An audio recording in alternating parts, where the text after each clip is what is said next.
The morning sun cast long shadows across the military compound as Captain Sarah Martinez adjusted her uniform one final time.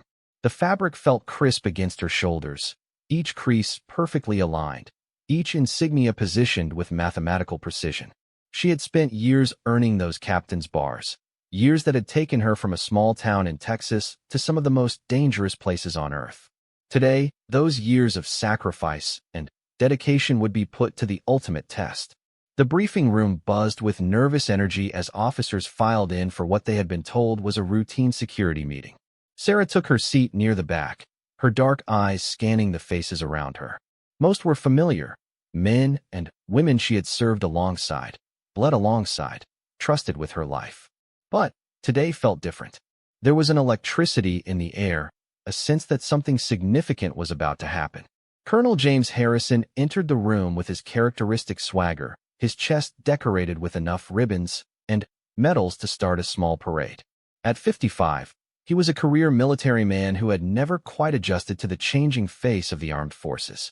His gray hair was cut in a regulation style that hadn't changed since the 1980s, and his pale blue eyes held the kind of dismissive look that Sarah had encountered too many times in her career. "Listen up, people," Colonel Harrison barked, his voice carrying the authority of 3 decades in uniform. "We've got a situation developing. The president is making an unscheduled stop at our facility tomorrow morning. This is not a drill, and this is not optional. Every single detail must be perfect." Sarah straightened in her chair, her mind immediately shifting into tactical mode. Presidential visits were rare and required absolute precision in security planning. She had handled VIP protection details before, but never at this level. The responsibility was both thrilling and terrifying. Colonel Harrison continued his briefing, outlining the basic security protocols and timeline. "The presidential motorcade will arrive at 0900 hours sharp. We'll have Secret Service coordination, but this is our house, and we run the show. I want our best people on this assignment." Sarah raised her hand, her movement crisp and confident. "Sir, I'd like to volunteer for the security detail. I have experience with high-value target protection and have completed advanced tactical training at Fort Benning." A ripple of murmurs went through the room, but it was quickly silenced by the sound of Colonel Harrison's laughter. It wasn't a pleasant laugh. It was the kind of dismissive chuckle that Sarah had heard before, usually right before someone told her she wasn't qualified for something because of her gender or her relatively young age. "Captain Martinez," the colonel said, his voice dripping with condescension, "I appreciate your enthusiasm, but this isn't a job for someone of your rank. We need experienced officers handling this operation. Perhaps you could help with the catering arrangements or coordinate the press area?" The words hit Sarah like a physical blow. She felt her cheeks burn with a mixture of anger and embarrassment as several officers turned to look at her. Some faces showed sympathy, others showed the kind of casual indifference that she had grown to despise. But it was the few smirks scattered throughout the room that hurt the most. "Sir," Sarah said, her voice steady despite the storm raging inside her chest. "With respect, I have more combat experience than half the officers in this room. I've completed 3 tours in Afghanistan, including specialized training in counter-sniper tactics and urban warfare. My rank may be captain, but my experience speaks for itself." Colonel Harrison's expression darkened. "Captain, your experience in sandbox operations doesn't translate to presidential security. This requires a delicate touch, diplomatic awareness, and the kind of seasoned judgment that comes with years of stateside command experience. Now, I suggest you focus on areas more suited to your particular skill set." The dismissal was clear and final. Sarah felt the familiar sting of being underestimated, of having her capabilities questioned not because of her performance, but because of assumptions about who she was and what she could do. She had faced enemy fire without flinching, had saved the lives of her fellow soldiers under impossible circumstances, had earned commendations for valor and tactical excellence. But none of that seemed to matter in this sterile briefing room. As the meeting continued, Sarah found herself studying the faces around her. Major Thompson, who had never seen combat but had excellent political connections. Lieutenant Colonel Bradley, whose main qualification seemed to be his ability to play golf with the right people. Captain Johnson, whose tactical experience consisted mainly of training exercises and war games. These were the men that Colonel Harrison considered more qualified than her. After the meeting ended, Sarah lingered in the hallway, trying to process what had just happened. The rational part of her mind understood that military hierarchy existed for a reason, that orders were orders, and that arguing with superior officers rarely led to positive outcomes. But the part of her that had fought tooth and nail for every promotion, every opportunity, every ounce of respect, was not ready to accept defeat so easily. "Hey, Martinez." The voice belonged to Lieutenant Colonel Rebecca Williams, one of the few female senior officers on the base. Williams was a tough, no-nonsense leader who had broken through many of the same barriers that Sarah was still fighting against. "Ma'am," Sarah replied, straightening to attention. "At ease," Williams said with a slight smile. "Walk with me." They moved down the corridor together, their footsteps echoing off the polished floors. Williams waited until they were out of earshot of other personnel before speaking again. "I saw what happened in there," Williams said quietly. "Harrison's old school. He means well, but he sometimes gets stuck in thinking that belongs in the last century." "I can handle myself, ma'am," Sarah replied, though her voice carried more hurt than she intended. "I know you can. I've read your file, Martinez. Your record speaks for itself. 3 tours, 2 Bronze Stars, expert marksman rating, advanced tactical certification. You're one of the best officers we have, regardless of rank." Sarah felt a flutter of hope in her chest. "Then, maybe you could speak to the colonel? Help him understand that I'm qualified for this assignment." Williams stopped walking and turned to face Sarah directly. "Here's the thing about men like Harrison. They don't change their minds because someone tells them they're wrong. They change their minds when the evidence becomes impossible to ignore." "What are you suggesting, ma'am?" "I'm suggesting that tomorrow is going to be a very long day, and sometimes the best-laid plans don't survive contact with reality. When that happens, competence has a way of rising to the surface." Williams paused, choosing her words carefully. "Be ready, Martinez. Be ready for anything." That evening, Sarah sat in her small apartment off base, staring at the commendation letters and certificates that lined one wall. Each piece of paper represented a moment when someone had recognized her abilities, when her performance had spoken louder than any prejudice or assumption. She thought about the soldiers she had served with, the lives she had saved, the impossible situations she had navigated with skill and courage. Her phone buzzed with a text message from her younger brother Miguel, who was studying engineering at Texas A&M. "Heard about the presidential visit on the news. Pretty cool that it's happening at your base. You must be excited to be part of the security team." Sarah stared at the message for a long moment before typing back, still working out the details. "But, yes, it should be interesting." She couldn't bring herself to tell him that she had been relegated to what amounted to secretarial duties. Miguel looked up to her, had always been proud of his big sister who had made it in what he called the man's world of the military. The thought of disappointing him, of admitting that sometimes competence wasn't enough to overcome bias, was too painful to consider. Instead, Sarah opened her laptop and began studying everything she could find about presidential security protocols. If she was going to be stuck on the sidelines, she would at least make sure she understood every aspect of the operation. She read about advanced teams and threat assessments, studied diagrams of secure perimeters and evacuation routes, memorized the call signs and communication protocols used by the Secret Service. As the hours passed, Sarah found herself drawn into the complex world of executive protection. It was like a chess game played on multiple levels simultaneously, with human lives as the stakes.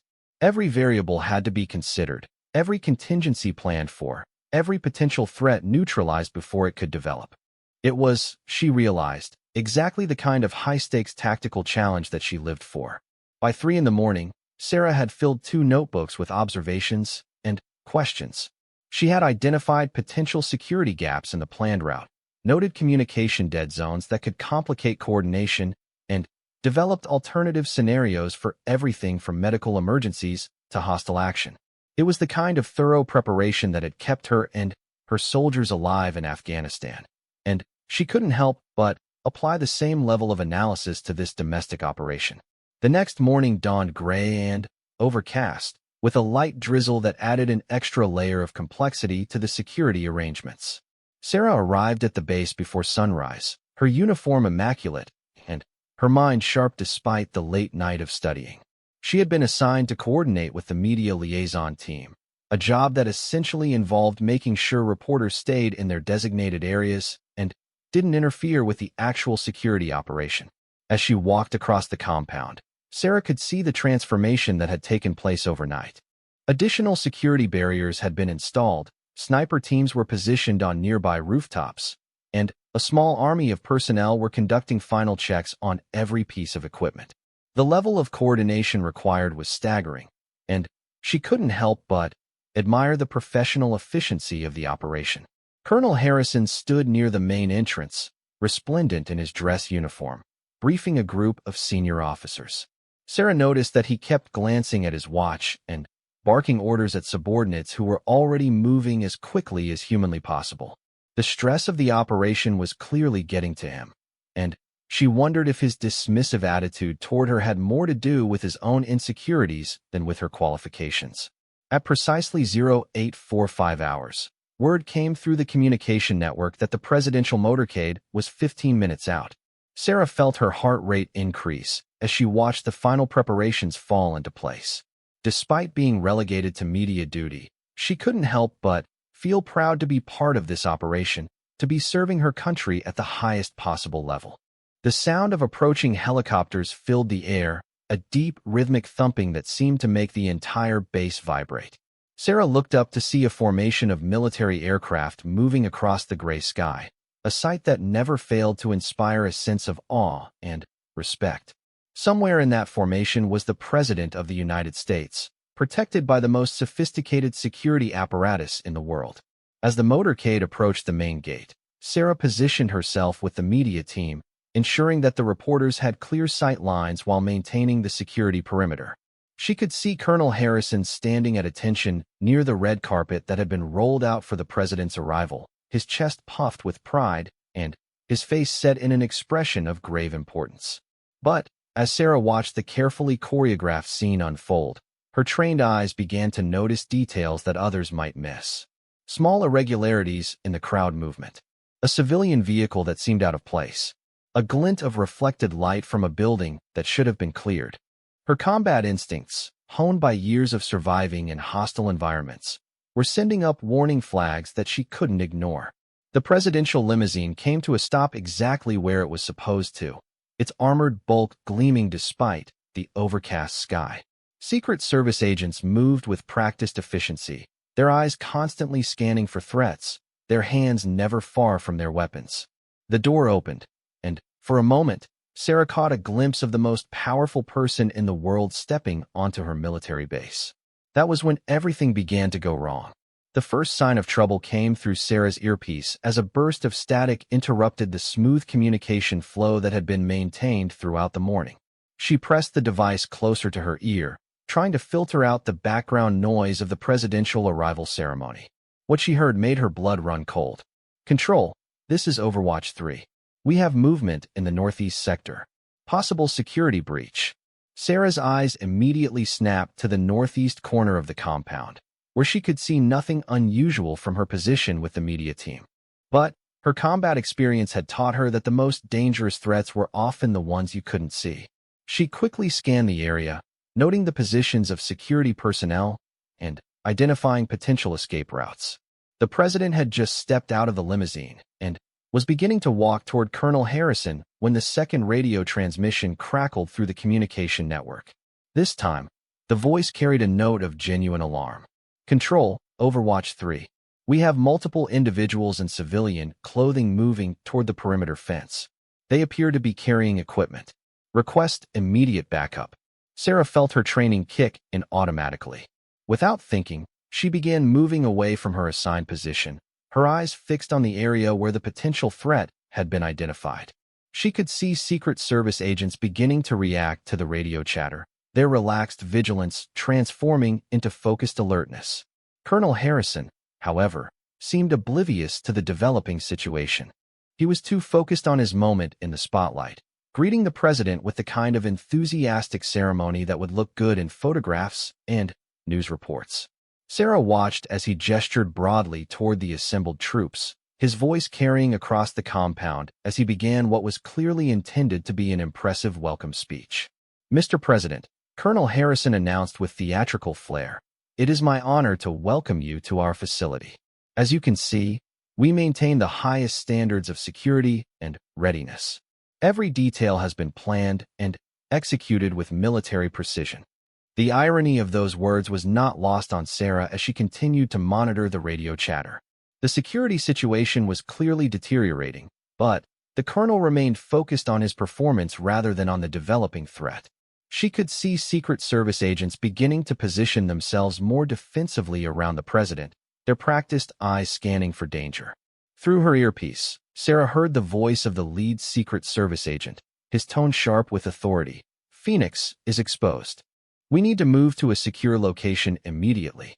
Phoenix was the Secret Service code name for the president, and the fact that the agent was using it over an open channel meant that the situation had escalated beyond normal security protocols. Sarah felt a surge of adrenaline as her combat instincts fully engaged. Regardless of her official assignment, she was a soldier, and soldiers protected people. She began moving toward the president's position, staying low and using the crowd of assembled personnel as cover. Her eyes continuously scanned for threats, her hand instinctively checking the position of her sidearm. Years of combat experience had taught her to trust her instincts, and those instincts were screaming that something was very wrong.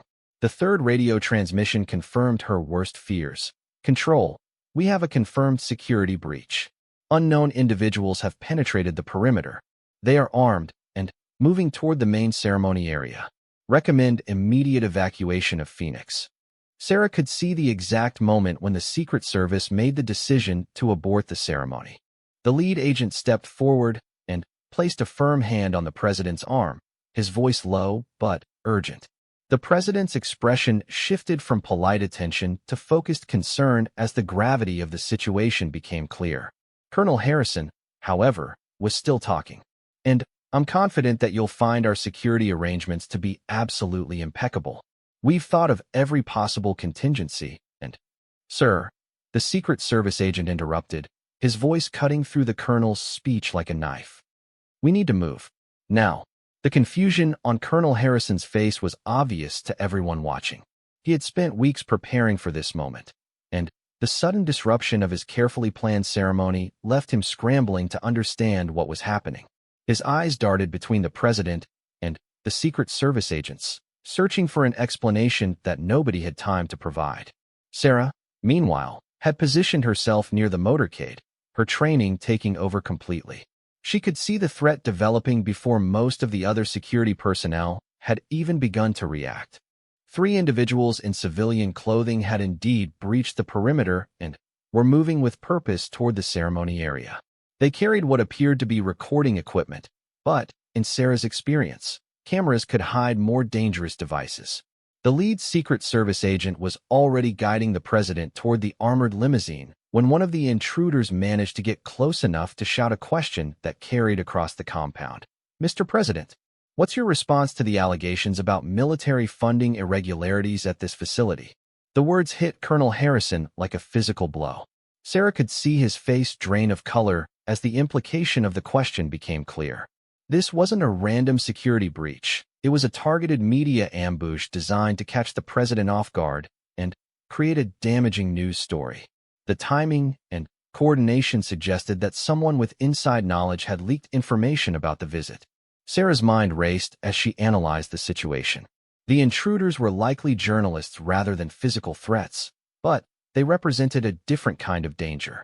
A security failure of this magnitude, especially one that resulted in embarrassing questions about financial irregularities, would have serious consequences for everyone involved. Colonel Harrison's career would likely be over, and the reputation of the entire facility would be severely damaged. The president's security detail was moving with practiced efficiency, but Sarah could see that they were facing a tactical challenge. The intruders had positioned themselves strategically, making it difficult to evacuate the president without creating the kind of chaotic scene that would dominate news coverage for days. They needed a solution that would neutralize the threat while maintaining the dignity of the presidential visit. That was when Sarah made a decision that would change everything.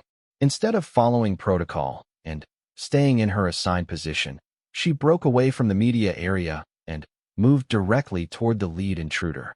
Her approach was smooth and confident, projecting the kind of authority that came from years of command experience. She didn't run or shout. She simply walked with the purposeful stride of someone who belonged exactly where she was. "Gentlemen," she called out in a voice that carried absolute authority, "you're in violation of federal security protocols. I'm going to need you to step back immediately." The lead journalist, a thin man with an aggressive manner and expensive camera equipment, turned toward her with obvious annoyance. "Lady, we have a right to ask questions. The public deserves to know about the misuse of taxpayer funds at this facility." Sarah stopped directly in front of him, her presence commanding attention despite her relatively small stature. "Sir, you have the right to ask questions through proper channels. You do not have the right to breach security perimeters and endanger the President of the United States." "We're not endangering anyone," the journalist protested. "We're doing our job as members of the press." Sarah's response was delivered with the kind of calm professionalism that she had learned in the most dangerous situations imaginable. "Your job doesn't include bypassing federal security measures. Now, I'm going to ask you one more time to step back voluntarily, or I'll be forced to have you removed." The journalist started to argue, but something in Sarah's expression made him reconsider. There was a quality in her eyes that spoke of someone who had faced much more serious threats than aggressive reporters, someone who would not be intimidated by shouted questions or implied accusations. Behind Sarah, she could hear Colonel Harrison's voice, high with stress and confusion. "I don't understand what's happening here." This was supposed to be a simple ceremonial visit. The Secret Service agents, meanwhile, were reassessing the situation. The lead agent had paused the presidential evacuation, recognizing that the immediate physical threat was being contained. His experienced eyes took in Sarah's handling of the situation, noting the professional competence with which she was managing the confrontation. Sarah continued her dialogue with the journalists, her voice remaining steady and authoritative. "I understand that you believe you're doing important work, but there are proper procedures for media access during presidential visits. What you're doing right now is creating a security risk that could have serious consequences." The second journalist, younger and clearly less experienced, began to waver under Sarah's steady gaze. "Maybe we should listen to her," he said to his colleague. "This could get us into real trouble." Sarah sensed the opening and pressed her advantage. "Gentlemen, I'm offering you an opportunity to leave voluntarily and avoid federal charges. I suggest you take it." The lead journalist made one last attempt to salvage his ambush. "What about the funding irregularities? The public has a right to know if their tax dollars are being wasted." Sarah's response demonstrated the kind of strategic thinking that had made her successful in combat situations. Instead of denying the allegations or refusing to engage, she acknowledged the concern while redirecting the conversation toward proper channels. "If you have specific allegations about financial irregularities, those should be directed to the appropriate oversight committees in Congress. What you're doing right now is compromising the security of the President of the United States, which is a federal crime regardless of your motivations." The logic was unassailable, and the journalists found themselves in an untenable position. They could continue their confrontation and face serious legal consequences, or they could retreat and attempt to pursue their story through legitimate channels. The choice was obvious, even if it wasn't what they had hoped for. Slowly, reluctantly, the three intruders began to step back toward the perimeter fence. Sarah maintained her position between them and the presidential party, ensuring that they continued their withdrawal until they were completely clear of the secure area. Colonel Harrison watched this entire exchange with a mixture of amazement and growing realization. The young captain whom he had dismissed as unqualified was demonstrating exactly the kind of diplomatic skill and tactical awareness that he had claimed she lacked. Her handling of the crisis had been textbook perfect, firm but not aggressive, authoritative but not threatening, effective without creating additional problems. The Secret Service agents had also taken notice. The lead agent approached Sarah as the last of the intruders disappeared beyond the perimeter fence. His expression was one of professional respect, the look that one experienced operator gives to another. "Captain," he said quietly, "that was well handled. You defused a potentially serious situation without escalating it into something worse." Sarah nodded acknowledgement, but remained focused on the overall security picture. "Thank you, sir. We should probably conduct a full sweep of the area to ensure there are no additional threats." "Already in progress," the agent replied. "But I think the immediate crisis has passed, thanks to your intervention."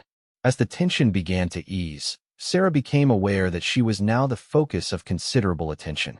The president himself was looking in her direction, his expression thoughtful and appraising. Colonel Harrison stood nearby, his earlier confidence replaced by obvious uncertainty about how to handle the situation. The Secret Service lead agent made the decision for everyone involved. He approached the president and spoke in low tones, gesturing toward Sarah as he explained what had happened. The president listened intently, asking several questions that Sarah couldn't hear from her position. Then, to everyone's surprise, the president began walking directly toward Sarah. The entire ceremony ground fell silent as the most powerful person in the world approached the young captain who had just saved his visit from turning into a public relations disaster. Colonel Harrison hurried to catch up, his face a mask of barely controlled panic as he tried to figure out how to handle this unprecedented development. This was not part of the carefully scripted ceremony he had planned, and he clearly had no idea how to manage the situation. The president stopped directly in front of Sarah, studying her with the kind of intense focus that had made him successful in the highest levels of politics and leadership. When he spoke, his voice carried the authority of his office, but also a warmth that suggested genuine appreciation. "Captain Martinez," he said, having clearly learned her name from the Secret Service briefing, "I understand that you just handled a potentially serious security situation with remarkable skill." Sarah came to attention automatically, her response crisp and professional. "Mr. President, I was simply doing my job, sir." The president smiled at that response, recognizing the kind of modest professionalism that he had encountered among the best military officers throughout his career. "Your job was supposed to be managing the media area, wasn't it?" The question hung in the air like a challenge, and Sarah realized that she was at a crossroads. She could give a safe, diplomatic answer that would avoid embarrassing Colonel Harrison, or she could tell the truth and face the consequences. Her decision came from the same place that had driven her throughout her military career, a fundamental commitment to honesty and integrity. "Yes, sir," she replied. "But when I saw a developing security threat, I felt it was my responsibility as an officer to respond appropriately." The president nodded slowly, his expression becoming more serious. "And what qualifications do you have for handling security threats, Captain?" This was the moment that would define everything that followed. Sarah looked directly into the eyes of the President of the United States, knowing that her next words would either validate everything she had worked for or destroy her military career entirely.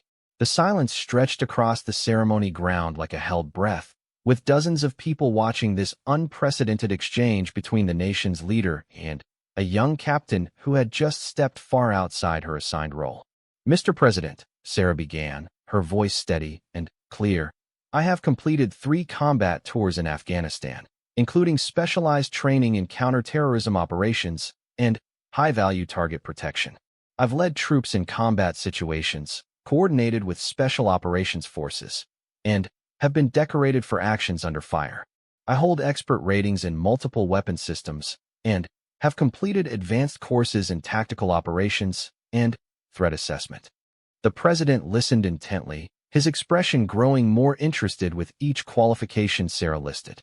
Behind him, Colonel Harrison's face had gone through several color changes, settling on a pale gray that suggested he was beginning to understand just how badly he had misjudged the situation. "Tell me about your combat experience," the president requested, his tone indicating that this was not a casual conversation, but a serious evaluation of competence. Sarah took a deep breath before answering. "During my second tour, my unit was responsible for securing a forward operating base that came under sustained attack. When our commanding officer was wounded in the initial assault, I assumed command and coordinated the defense for 18 hours until reinforcements arrived. We held the position with 0 casualties among our personnel." "What about your third tour?" the president pressed, clearly testing the depth of her experience.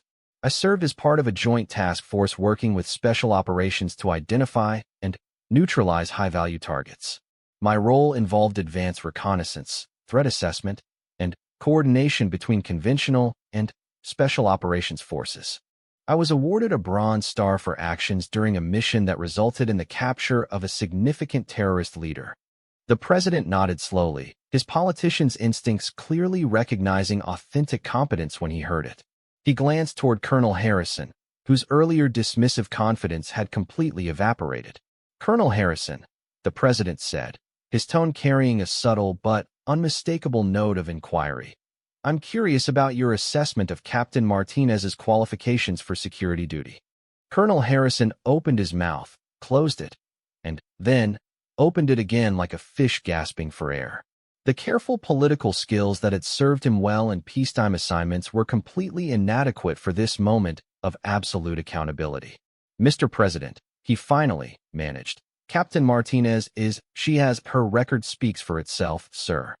The diplomatic non-answer hung in the air like smoke from a failing engine. Everyone present could see that the colonel was desperately trying to avoid admitting that he had made a significant error in judgment, but his evasiveness only made the situation worse. The president's expression shifted to one of mild disappointment, the look that a teacher might give a student who had failed to do their homework. "Colonel, I asked for your assessment of the captain's qualifications." That didn't sound like an assessment. Sarah felt a moment of sympathy for her commanding officer, despite everything that had happened.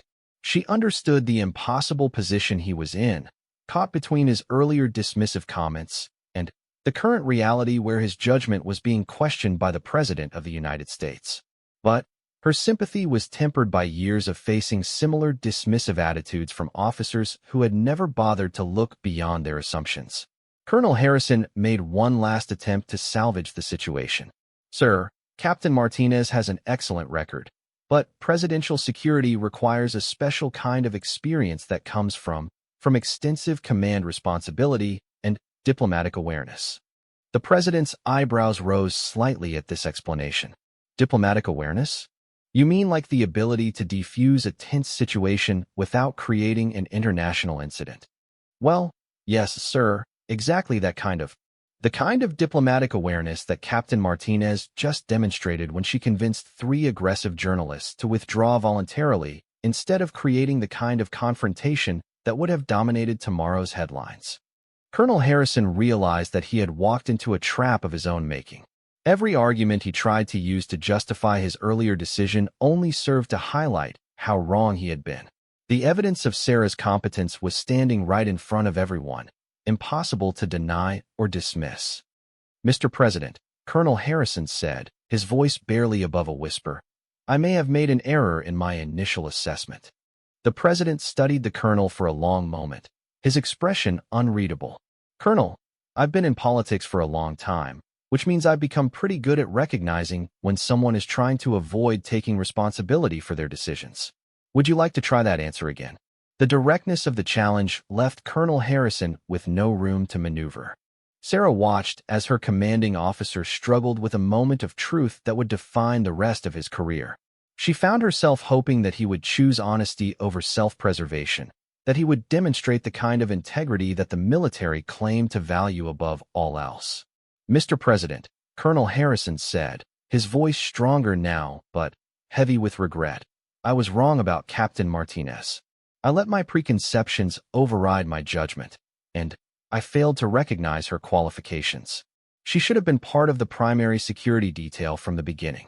The admission seemed to physically diminish the colonel, but it also restored some measure of dignity to the situation. Sarah felt a complex mix of emotions, vindication, certainly, but also a recognition that Colonel Harrison had just done something that required considerable courage. The president nodded approvingly at the honest answer. "Thank you for that, Colonel. It takes character to admit when we've made a mistake."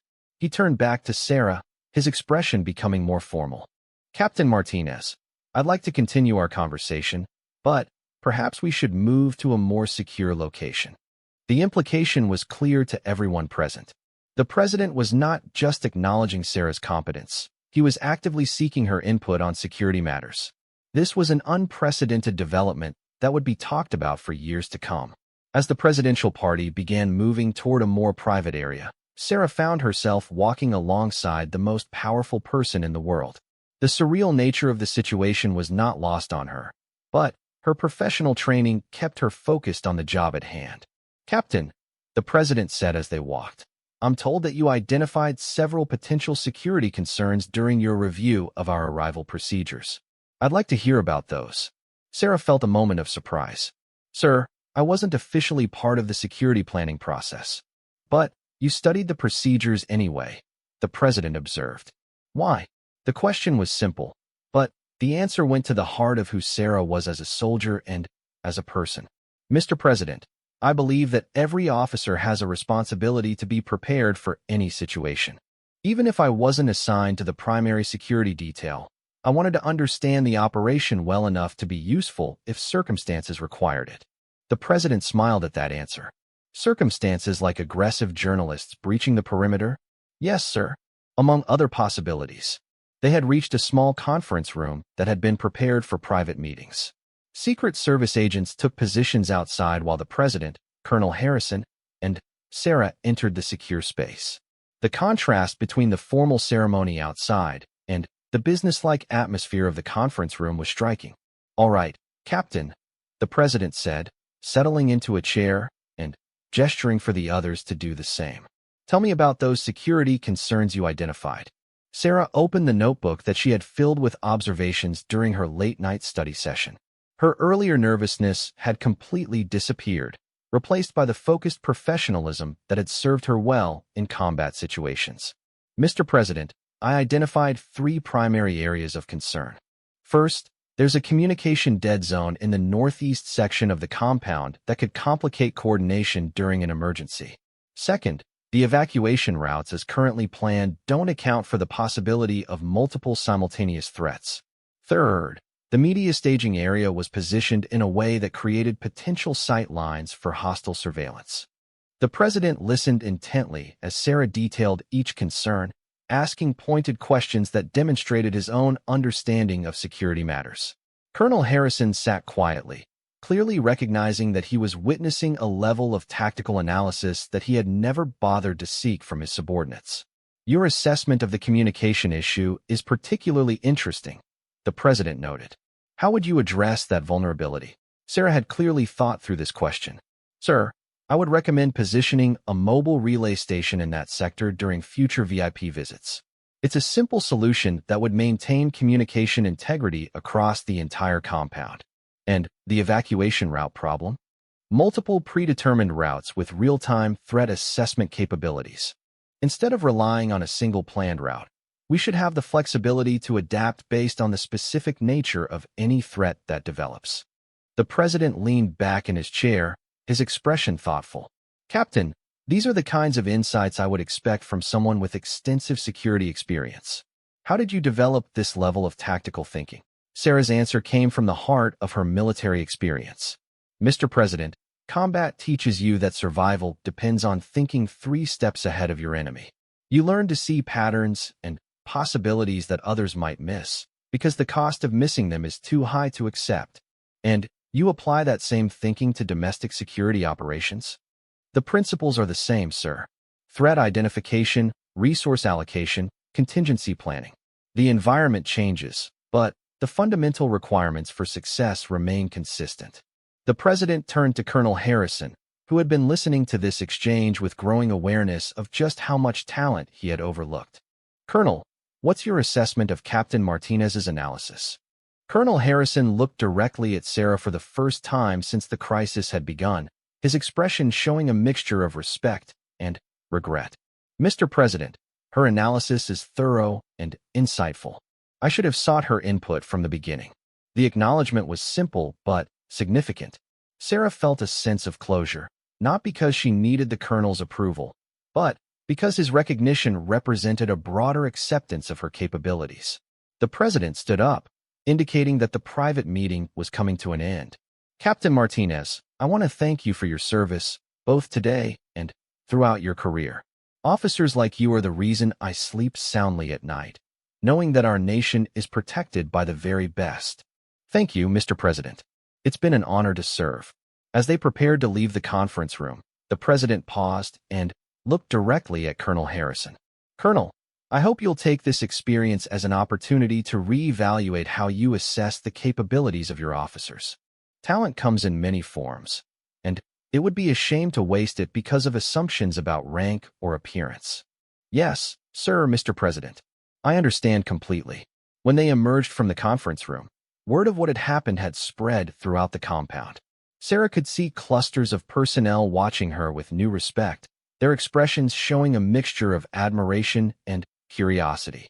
The young captain who had been dismissed that morning was now the officer who had personally briefed the president on security matters. The presidential departure proceeded smoothly, with no further security incidents. As the motorcade pulled away from the compound, Sarah stood at attention with the other officers, watching the most powerful person in the world disappear into the distance. But she carried with her the memory of a conversation that had validated everything she had worked for throughout her career. Later that evening, as Sarah sat in her apartment reviewing the events of the day, her phone buzzed with a text message from her brother Miguel. Saw the news coverage of the presidential visit. They mentioned that a quick-thinking officer prevented a security incident. Any chance that was my big sister? Sarah smiled as she typed her response. Just doing my job, little brother. Just doing my job. The next morning brought a new reality to the military compound. Colonel Harrison called Sarah into his office, but this time the atmosphere was completely different. Instead of dismissive condescension, there was genuine respect and a recognition of competence that had been earned through performance rather than granted through assumption. Captain Martinez, he began, I owe you an apology. My assessment of your qualifications was wrong, and I let personal bias cloud my professional judgment. That's inexcusable for an officer of my rank and experience. Sarah appreciated the directness of the apology, but she was more interested in looking forward than dwelling on past mistakes. Sir, I believe we all have opportunities to learn and grow. What matters most is how we handle future situations. Colonel Harrison nodded at her diplomatic response. I'm reassigning you to head up our VIP security protocols. I want you to develop new procedures based on the analysis you presented to the president. This is important work, and I need someone with your level of expertise handling it. The assignment was exactly the kind of challenge that Sarah had been hoping for throughout her career. It was an opportunity to apply her skills at the highest level while making a meaningful contribution to national security. Thank you, sir. I won't let you down. I know you won't, Captain. And Martinez? The next time you raise your hand to volunteer for an assignment, I'll be listening with both ears open. As Sarah left the colonel's office, she reflected on the strange series of events that had brought her to this point. A moment of crisis had become an opportunity for growth, both for herself and for those around her. She had proven that competence could overcome bias, but more importantly, she had demonstrated that true leadership meant being ready for any challenge, regardless of your assigned role. The presidential visit had lasted only a few hours, but its impact would be felt for years to come. Sarah had shown that excellence could not be dismissed or ignored, and that sometimes the best person for the job was not the person you expected. In a world where assumptions too often became reality, she had forced everyone to look beyond the surface and recognize talent where they found it. The story of the colonel who laughed at her rank would become legend on the base. But for Sarah, it was simply another step in a career dedicated to serving something larger than herself. She had proven her worth to the President of the United States, but more importantly, she had proven it to herself and to everyone who had doubted her along the way. Years later, when young officers asked her about the secret to success in the military, Sarah would always give the same answer.